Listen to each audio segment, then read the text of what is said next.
Hello, welcome back to the channel. It's me, Emmy the Cat Lady, and you join me here at the Ultralux again to talk about some of the more kind of complicated things that are relevant to survival in the Wasteland and rebuilding society and all of that stuff.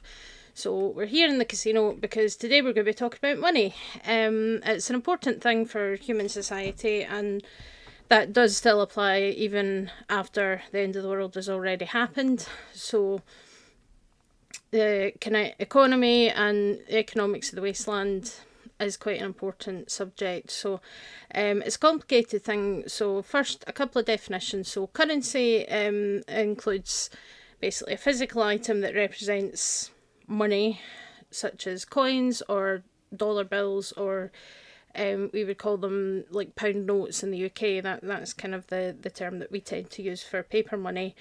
But in the modern world, we also have things like credit and debit cards, which again are kind of a representation of money that can be used to pay for things. And all of this is really only assigned any value by society and by people. Otherwise, it's just stuff. And economics is a big complicated subject.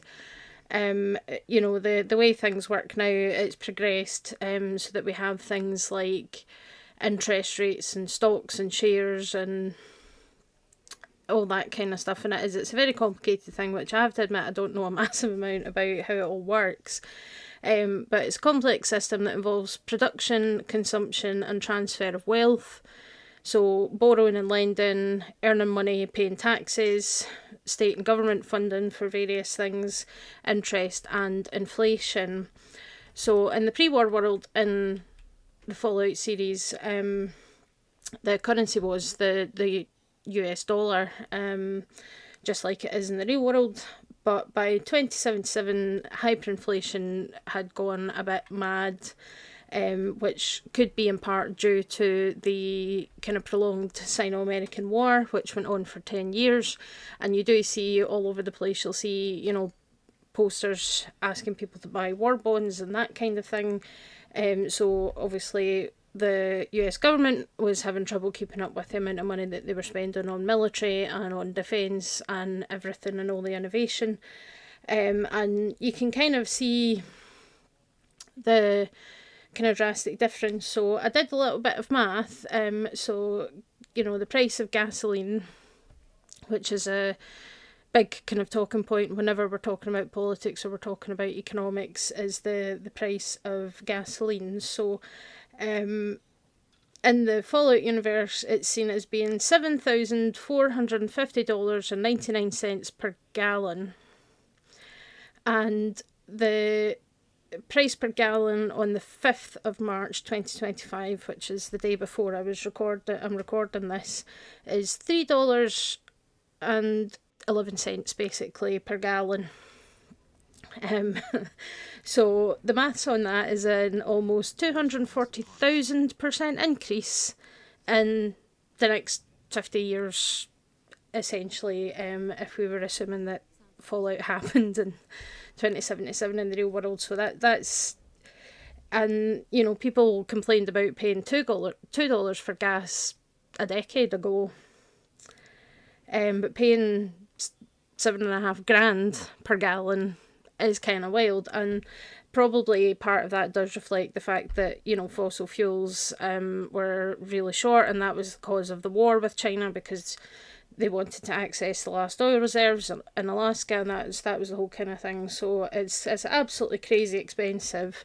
And even if you look at things like the Giddy Up Buttercup toy was going for $16,000, which, in today's world, that buys you a reasonably cheap car. In the slot machines, there are no slot machines here in the Ultralux because they're too fancy for that, but the slot machines here in Vegas, it's like $50 per play, where it's normally like 25 cents, 50 cents, something like that, and the cheaper kind of slot machines in Vegas. The price on the comic books and magazines that you find range from $20 to $40, which is kind of wild. I don't have any prices for eggs right enough. I know that's a big talking point at the moment, but there's no prices of eggs anywhere that I can find in Fallout, so that's Not really for this, but obviously hyperinflation was an issue, and the government were obviously massively spending trying to defend themselves against the invasion in Alaska and innovate in order to beat China's technology and all that kind of stuff. So a lot of kind of political stuff in play, and then obviously the big kaboom happened. So at this point, there's no government, there's no IRS, there's no anything left. There's just some people left. There's no big companies or businesses. There's no stock market. So the US dollar basically means nothing in the Fallout world. Some of the automated vending machines like you see at Nuka World, where you can exchange pre-war money for tokens, or in the Sierra Madre, when you're dealing with the holograms and the vending machines there, they'll still recognise the pre-war money. But other than that, in the post-bombs world, it is basically worth nothing. So feel free to load it into your rocket launcher or build beds with it if that's what you want to do, because otherwise it doesn't really have much purpose. So what currencies do we have in the Fallout universe? So bottle caps. The humble bottle cap is the main currency that's used, and this was actually predicted by Dr. Mobius. So Dr. Mobius was one that predicted that bottle caps would be very likely to become the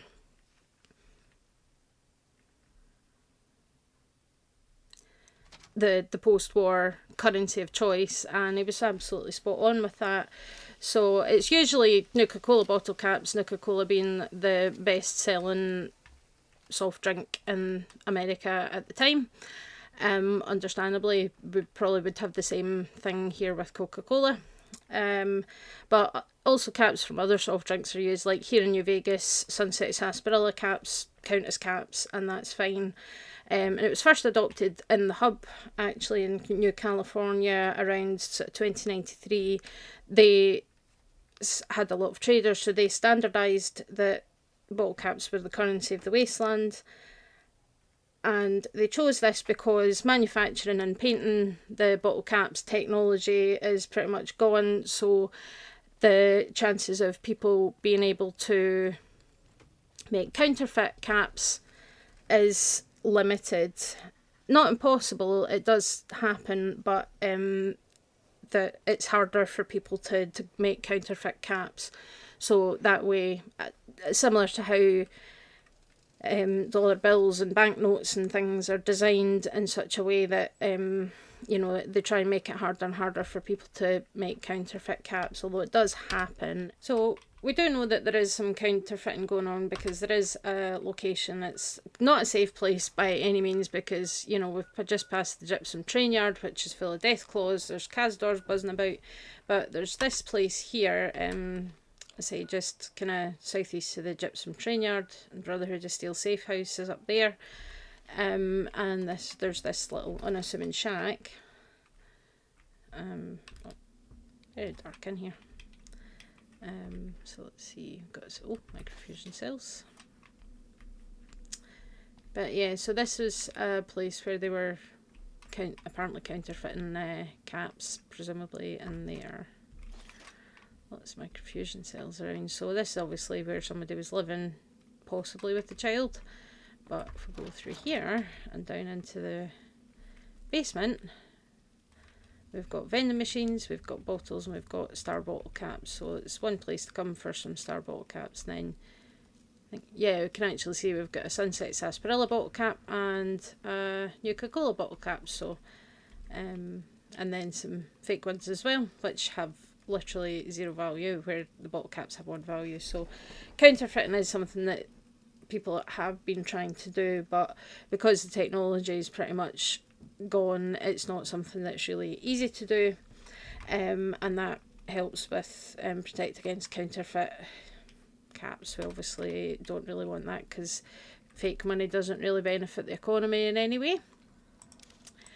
However, the other kind of reason that the merchants of the hub chose bottle caps is that there's a limited number in existence, so they're hard to fake, but there's also a limited number in circulation, which protects against inflation, because one of the issues that can cause inflation is when the government basically prints more money that they don't have any kind of finance to back up that money, and it then reduces the value of that currency, which means that things are going to cost more.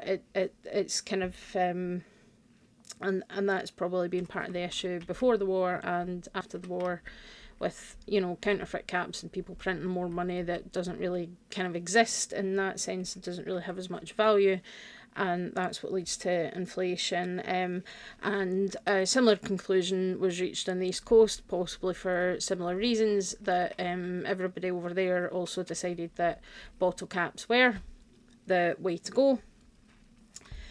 You do also have another couple of currencies, mostly in New Vegas, and basically the other games, generally speaking, it's bottle caps are the currency, and that's just how things work. But something that you encounter here in New Vegas, that as the NCR grew, they began minting their own dollars from gold resources from 2241, but when they went to war with Brotherhood of Steel, the Brotherhood raided their gold stores. So they started using fiat currency, which is basically like paper money in essence, and because of that, the value of the NCR dollar dropped, and the hub and other merchants in the New California area ended up returning to using caps. So by 2281, the NCR dollar is worth about 40% of a cap and only 10% of the Silver Legion denarius. The NCR still uses it, so if you kind of chat to people in Sloan, or some of the NCR people, if they pay you to do something, they will sometimes pay you in NCR dollars, which I don't know if I've got any on me. No, I don't seem to have any. Oh no, wait, I do. Yeah, so we've got quite a lot of NCR dollars, and you can find them on Dead NCR People as well. The people that work for the NCR, like in Sloan, they'll have NCR dollars, so they've got 5s, 20s and 100s and things. So, but they're worth 40% of a cap each. And the casinos do accept it and exchange it for chips, which we'll get into in a wee bit more detail later on. But the casinos accept it, but by the time we reach 2296, so 15 years after the events of New Vegas, when we get into the events of the TV show, in Philly, the merchants will have signs saying caps only, so it really seems like the New California area has gone back to using bottle caps as the main currency. And it is something that the big merchant companies like the Crimson Caravan, they want to control bottle cap production to prevent mass production of them, like what's happening in this shack here, in order to prevent inflation from happening. And then the other major currency that you'll come across is from the Legion. So the Legion, Caesar has decided to make his own money as well. So there's two different types of coins that you can find. You've got the denarius, which is made of silver and is worth 4 caps, and then you've got the aureus, which is made of gold. That's what the name means, and it's worth 100 caps. And generally people are happy to can exchange these because they are made of precious metals, so they do have an inherent value that paper money doesn't. Paper money is essentially a promise of the value that's on the note, but coins, especially coins that are made of precious metals like gold and silver, still have some inherent value because they contain these metals. So it's a bit of an interesting choice, and you can see in the little image here, you can see Caesar's face is printed on one side, and then it's him and Joshua Graham and possibly Linnaeus as well on the other side of the coin, which is kind of interesting. So you've got all these different currencies, and there is also a bit of barter economy, so it's one of the reasons that, in these games you do have barter as a skill, which affects your buying and selling prices. So, things aren't kind of set in stone, and when you're trading in these games that, this is the price you pay and that's it. people are willing to barter, and the better you are at bartering, the better chance you've got of saving yourself a little bit of money. Trading does go both ways, and it kind of makes sense when we've got limited manufacturing capabilities in this world. Most of the factories are in ruins, and a lot of people don't know how to make certain things from pre-war anymore, and a lot of essentials that you can buy from merchants are scavenged and looted from the various abandoned buildings and things around the wasteland. So pretty much all vendors that you come across will buy from you and sell you things at the same time, and each area does have a bit of a variation on the kind of price of things and the value of things depending on the local economy and the availability of different goods and things. New Vegas here does have a much stronger economy. There's a lot more caps in circulation around here, and there is some manufacturing going on of goods, particularly like the gun runners, who are manufacturing ammunition and weapons to sell to people and things. So New Vegas has kind of got back on its feet a little bit, compared to some of the other parts of the US, particularly Fallout 3 and the East Coast, where the damage was much more severe, and there's not really a kind of larger economy. A lot of the economy is very localised, with all the little settlements and things. So I think an interesting comparison to make is to look at the value of the 10mm pistol in all the different games, because it's one of the kind of classic weapons from the early game. And pretty much all of the Fallout games, the 10mm pistol tends to be one of the first guns that you come across. This is the weathered one, which is from the packs of stuff that you get in the Ultimate Edition and whatnot that were like the original pre-order bonuses. So we can look at the value of the 10mm pistol. It's a very common firearm to find in Fallout. It was the standard issue for security teams in most of the vaults, and it was also the standard issue sidearm for the US military. So there's a lot of them around. So they're very, very commonly used. So in Fallout and in Fallout 2, they're valued at 250 caps. In Fallout 3, they're valued at 225 caps because, as I said, there's a lot less caps in circulation. So that kind of brings the price of things down a little bit. But here in Fallout New Vegas, they are valued at 750 caps, so big difference in terms of how much people have decided that these guns are worth. That is something that is dictated by how available they are, how much money people have, and a lot of other factors that go into deciding what kind of value to assign to different goods. And then in Fallout 4, they're worth only 45 caps, so possibly that's because they're readily available, so there's lots of them around. There is a few kind of military bases dotted around the Commonwealth and that kind of thing, so perhaps the 10mm is much more plentiful, so they're not worth as much as something that's a lot more powerful. That could be the reason for that. And then, of course, the final thing to talk about is the casinos themselves. Hey, sexy lady. Oh, thank you. Looking for a good time? I'm all right just now, thank you, but that was very nice of you to say. Okay, so we're talking about casinos. So obviously this casino has never... The recently deceased Mr. House, President, CEO, and sole proprietor of the Vegas Strip, are still available. Just ask any Securitron. Sure, so yeah, you can actually see there $50 per play, which is bafflingly huge compared to what you would typically expect to pay. I mean, I know that when I visited Vegas, which was like 15 years ago at this point, the slot machines were like a quarter or 50 cents or maybe $1 for some of the ones with higher payouts, but $50 a play is just bonkers.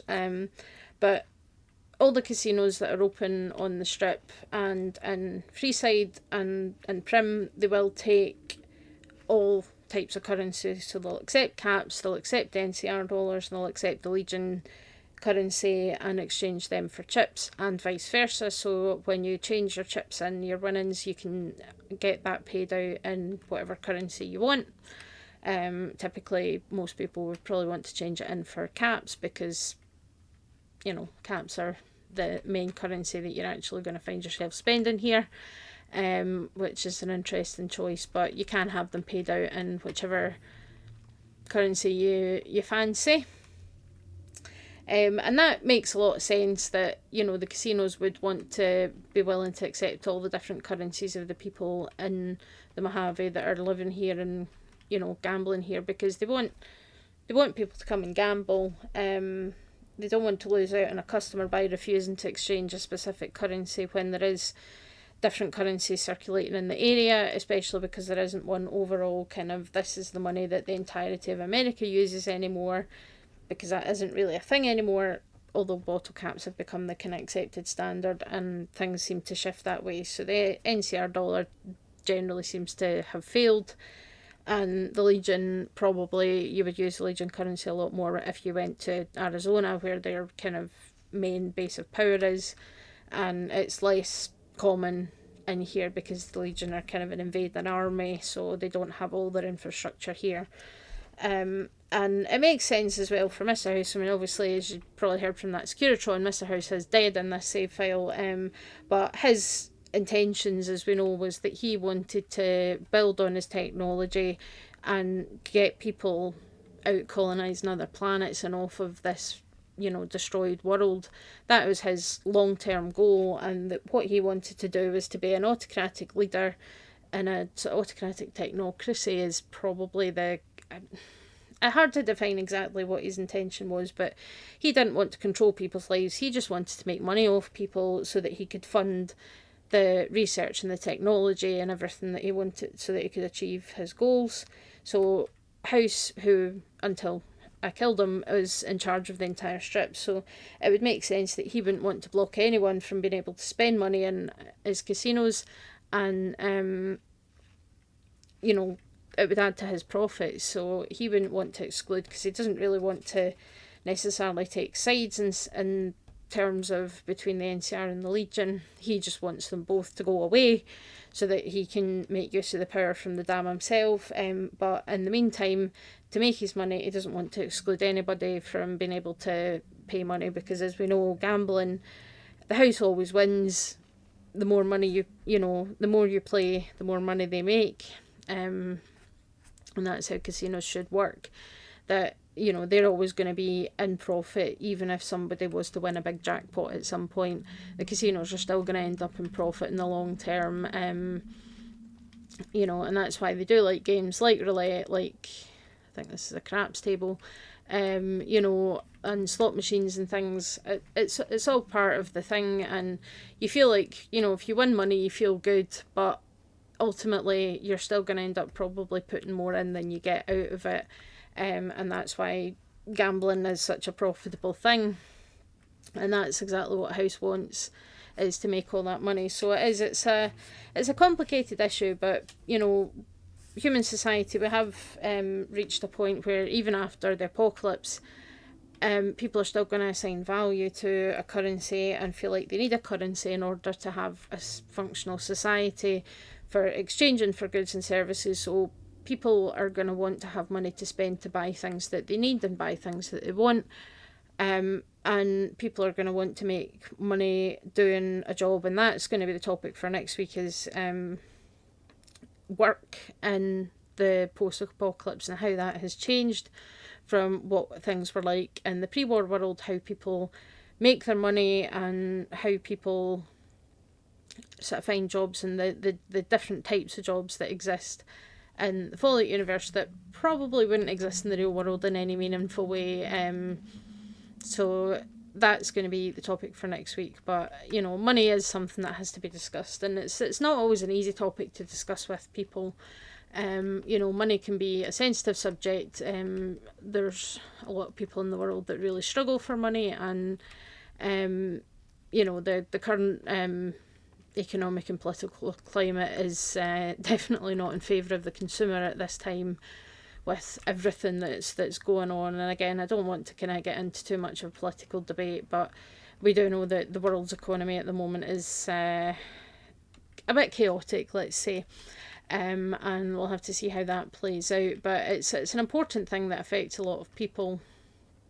Money does make the world go round, unfortunately. That's the reality that we live in, and it can be difficult to talk about it. I mean, as you know, or you maybe know if you've watched a few of my videos before, I was a vet. I was a veterinarian for 15 years, and unfortunately part of that is because, you know, veterinary medicine, we don't have an NHS like we do for people in the UK. It's all private healthcare in that sense, so people do have to pay for their animals' treatment, they have to pay for diagnostics, they have to pay consultation fees and things, because we have to pay for a lot of things. We have to pay for professional body membership, we have to pay to keep the lights on, we have to buy stuff, you know, so that we can actually provide treatment for your pet. We have to buy anaesthetic drugs, we have to buy all these things and pay people to do their jobs, because everybody that does a job should be getting paid a reasonable wage. And I think, you know, vets don't make as much money as people seem to think they do, and it, you know, it's difficult when people start accusing you of only caring about making money and not caring about the animals because you're not willing to do your job for free. But nobody should be expected to do their job for free, and it's a difficult thing. And, you know, having to talk about money, and especially I think when you've got kind of highly emotionally charged situations. So one of the ones that I always really felt uncomfortable with was after a euthanasia, where, you know, you've just put somebody's animal to sleep and then you're asking them for money and asking them what they want to do about if they want cremation and all that kind of thing. And you still have to have that conversation about money, which can be really hard to do when somebody's upset.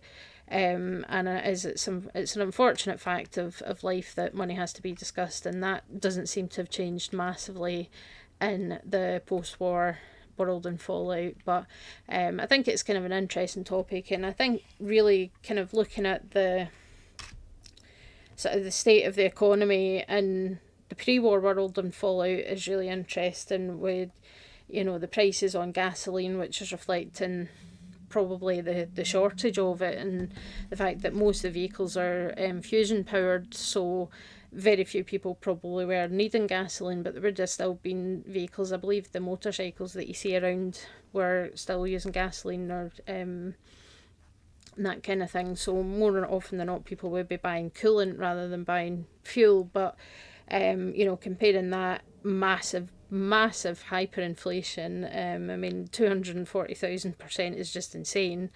But in the post-war world, seeing the difference in price of things between the different locations, that, you know, like the 10mm pistol is the most expensive here in New Vegas and the cheapest in the Commonwealth, and that might reflect how readily available these guns are, and just the amount of money that there's more money around in New Vegas. There's more people that have money, in higher amounts potentially. So it's really interesting, the difference that all makes. So hopefully you find this interesting. I know sometimes some of these subjects can end up being a wee bit dry, but I think it's a really interesting conversation, and seeing, you know, that the casinos are like, you know, we don't care what kind of money you've got, we don't care which currency it is, we'll accept it anyway because they want to make their money off you. So it's in their best interest not to you know, ignore the other currencies that the invaders, the local invaders are using, because, you know, it means profit for them, and especially for House, that's what he was all about. So all kind of makes sense to me. So hopefully you found that interesting. I'd love to hear your thoughts in the comments, but I say keep the any political chat, you know, polite and respectful, because I know it's a hot issue at the moment.